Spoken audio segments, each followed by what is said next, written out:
Cyprian was Bishop of Carthage and an important early Christian writer, many of whose Latin works are extant. He was born around the beginning of the 3rd century in North Africa, perhaps at Carthage, where he received a classical education. After converting to Christianity, he became a bishop soon after in 249. A controversial figure during his lifetime, his strong pastoral skills, firm conduct during the Novatianist heresy and outbreak of the plague, and eventual martyrdom at Carthage vindicated his reputation and proved his sanctity in the eyes of the Church. His skillful Latin rhetoric led to his being considered the pre-eminent Latin writer of Western Christianity until Jerome and Augustine. Early life: Cyprian was born into a rich pagan family of Carthage, sometime during the early 3rd century. His original name was Thasius. He took the additional name Caricilius in memory of the presbyter to whom he owed his conversion. Before his conversion, he was a leading member of a legal fraternity in Carthage, an orator, pleader in the courts, and a teacher of rhetoric. After a dissipated youth, Cyprian was baptized when he was 35 years old, c. 245 AD.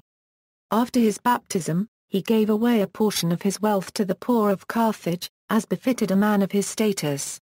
In the early days of his conversion he wrote an epistola ad donatum de gratia Dei and the Testimoniorum Libri III that adhere closely to the models of Tertullian, who influenced his style and thinking.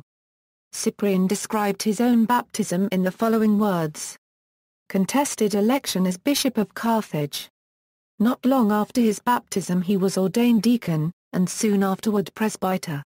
And sometime between July 248 and April 249 he was chosen Bishop of Carthage, a popular choice among the poor who remembered his patronage as demonstrating good equestrian style. However, his rapid rise caused a degree of misgiving among many senior members of the clergy in Carthage, an opposition which did not disappear during his episcopacy. Soon, however, the entire community was put to an unwanted test. Christians in North Africa had not suffered persecution for many years. The Church was assured and lax. Early in 250 the Dacian persecution began. Roman officials demanded all citizens to sacrifice to the pagan gods, but the church bishops were especially targeted. Cyprian chose to go into hiding rather than face potential execution. Some clergy saw this decision as a sign of cowardice. Cyprian, however, stated that he had fled in order that his faithful would not be without a shepherd during the persecution, and that his decision to continue to lead them, although from a distance, was in accordance with divine will. Moreover, he justified this decision by pointing to the actions of the apostles and Jesus himself as evidence. Controversy over the lapsed. The persecution was especially severe at Carthage, according to church sources.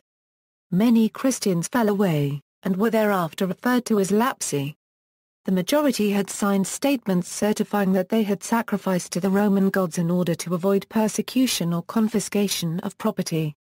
Others had actually sacrificed, under torture or otherwise. Cyprian found these libellatici especially cowardly, and demanded that they and the rest of the lapsi serve public penance before being readmitted to the church. However, in Cyprian's absence, some presbyters disregarded his wishes by readmitting the lapsed to communion with little or no public penance. Some of the lapsi presented a second libellus purported to bear the signature of some martyr or confessor who, it was held, was able to transfer the benefit of his own victory to less steadfast brethren, and thus grant readmission to the church. This was doubly offensive, as not only were they breaking tradition with regards to apostasy, they also flouted the role of the bishop, who was normally the sole minister of absolution in all capital sins. Hundreds or even thousands of lapsi were readmitted this way, against the express wishes of Cyprian and the majority of the Carthaginian clergy, who insisted upon earnest repentance. A schism then broke out in Carthage, as the laxist party, led largely by the presbyters who had opposed Cyprian's election, attempted to block all of Cyprian's actions in absentia. After an absence of 14 months, Cyprian returned to his diocese and defended leaving his post in letters to the other North African bishops. After issuing a tract, De Lapsis, he called a council of North African bishops at Carthage to consider the treatment of the lapsed and the apparent schism of Felicissimus. The council in the main sided with Cyprian and condemned Felicissimus, though no acts of this council survive. The schism continued as the Laxists elected one Fortunatus as bishop in opposition to Cyprian. At the same time, the rigorist party in Rome, who refused absolution to all the lapsed, elected Novatian as bishop of Rome, in opposition to Cornelius. The Novatianists also secured the election of a rival bishop of their own at Carthage, Maximus by name. Cyprian now found himself wedged between the Laxists and the rigorists. But these extremes strengthened the firm but moderating influence exhibited in Cyprian's writings, and the following of his opponents grew less and less. He rose still higher in the favor of the people when they witnessed his self-denying devotion during the time of a great plague and famine. He comforted his brethren by writing his De Mortalitate, and in his De Eleemosines exhorted them to active charity towards the poor, while he set the best pattern by his own life. He defended Christianity and the Christians in the Apologia ad Demetrium, directed against a certain Demetrius and the reproach of the heathens that Christians were the cause of the public calamities. Persecution under Valyrian. At the end of 256 a new persecution of the Christians under Emperor Valerian I broke out, and both Pope Stephen I and his successor, Pope Sixtus II, suffered martyrdom at Rome. In Africa Cyprian courageously prepared his people for the expected edict of persecution by his De Exhortation Martyria, and himself set an example when he was brought before the Roman proconsul Aspersius Patinus. He refused to sacrifice to the pagan deities and firmly professed Christ. The proconsul banished him to Seubis, modern Corba, whence he comforted to the best of his ability his flock and his banished clergy. In a vision he saw his approaching fate. When a year had passed he was recalled and kept practically a prisoner in his own villa, in expectation of severe measures after a new and more stringent imperial edict arrived, demanding the execution of all Christian clerics, according to reports of it by Christian writers. On September 13, 258, he was imprisoned at the behest of the new proconsul, Galerius Maximus. The day following he was examined for the last time and sentenced to die by the sword. His only answer was thanks be to God. The execution was carried out at once in an open place near the city. A vast multitude followed Cyprian on his last journey. He removed his garments without assistance, knelt down, and prayed.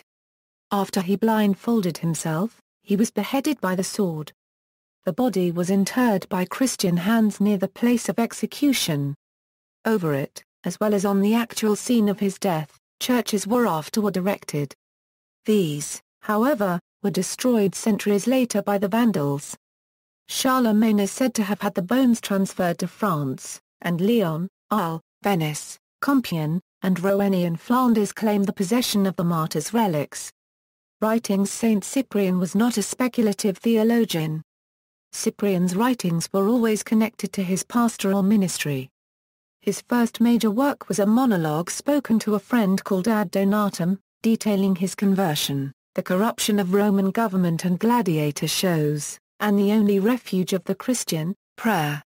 Another early writing was the Testimonia ad Corinam. During his retreat from Carthage, he wrote his most famous treatise, De Ecclesiae Catholicae Unitate. Upon returning to his seat, he issued De Lapsis. Approximately 60 epistles survive, which are partly collected with the answers of those to whom they were written. Doubtless this is only a fraction of his actual extent of writing. Cyprian wrote a number of treatises, some of which have also the character of pastoral letters. His most important work is his De Unitate Ecclesiae. In it, he states, if a man deserts the chair of Peter upon whom the church was built, does he think that he is in the church? He can no longer have God for his father who is not the church for his mother. He who gathereth elsewhere than in the church scatters the church of Christ. Nor is there any other home to believers but the one church. Another important work is his treatise on the Lord's Prayer. However, the following works are of doubtful authenticity: De Spectaculis, De Bono Pudicitiae, De Idolorum Vanitate, De Lord Martyria, Adversus Elites, De Duobus Montibus China A Sin, Adversus Judaeos, and the Sina Cypriani. The treatise entitled De Duplici Martyrio ad Fortunatum and attributed to Cyprian was not only published by Erasmus, but probably also composed by him. A number of grimoires, such as Libellus Magicus, are also attributed to Cyprian. Cyprian's works were edited in volumes 3 and 4 of the Patrologia Latina. The Plague of Cyprian is named after him due to his description of it. Sources on Cyprian's life. Pontius the Deacon wrote a biography of Cyprian titled The Life and Passion of St Cyprian, which details the saint's early life, his conversion, notable acts, and martyrdom under Valyrian. Veneration. The Roman Catholic Church celebrates his feast together with that of his good friend Pope Saint Cornelius on September 16. Anglicans celebrate his feast usually either on September 13 or September 15. A surviving homily from St Augustine on Cyprian's feast day indicates that his cult was fairly widespread throughout Africa by the 4th century. Notes.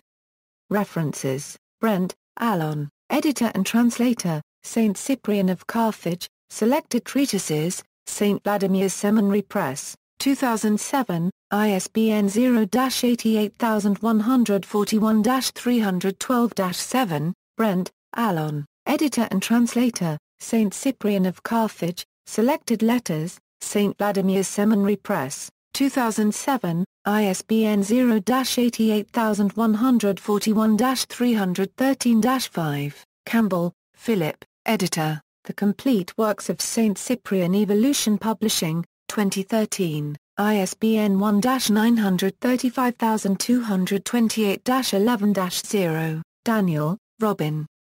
This Holy Seed, Faith, Hope and Love in the Early Churches of North Africa, ISBN 0-9538565-3-4, Christian Classics Ethereal Library, Cyprian Texts, JMTBs, Cyprian of Carthage, Christianity and Social World in the 3rd Century, Cuidados de Teologia a 19, Benedict 16. The Fathers. Our Sunday Visitor. TH 3 quarters NN euro degree 1/2 degree 1/2 N 3 quarters micron NN euro degree 1/2 NN squared 3 quarters thon 1/2 N THP 1/2 squared micron N euro N micron N on 3 quarters micron 1991. 208 NN on euro research of the Belarusian historian Viadosic about St Cyprian. External links, Cyprian and Roman Carthage by Alan Brent, Cambridge, 2010. Pontius the Deacon, The Life and Passion of Cyprian, Bishop and Martyr, The Plague of AD 251, Catholic Encyclopedia, St Cyprian, Works by Cyprian at the Intratext Digital Library, with concordance and frequency lists, Acta Proconsularia S. Cypriani, Multilanguage Opera Omnia,